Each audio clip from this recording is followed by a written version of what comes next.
المهندس أشرف رشاد أمين عام حزب مستقبل وطن والقائم بأعمال رئيس الحزب والمحاضر المتميز. ليه المهندس أشرف رشاد متمسك بالحي الصعيدي رغم إن هو يعني ممكن يقول بينه وبين نفسه أنا بقيت شخصية عامة وراجل سياسي وحابب أطلع بالبدلة بقى والجرافطة وكده؟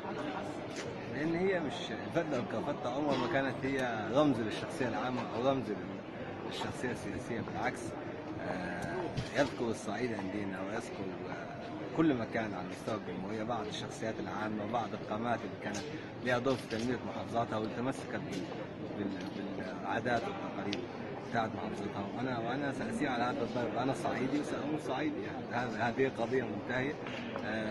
قناوي وساموت قناوي، كل الاخلاص وكل الحب لابناء عمومتي والاهلي اللي هم كانوا سبب في اللي انا فيه، واللي هم حيكونوا سبب ان انا انجح او افشل.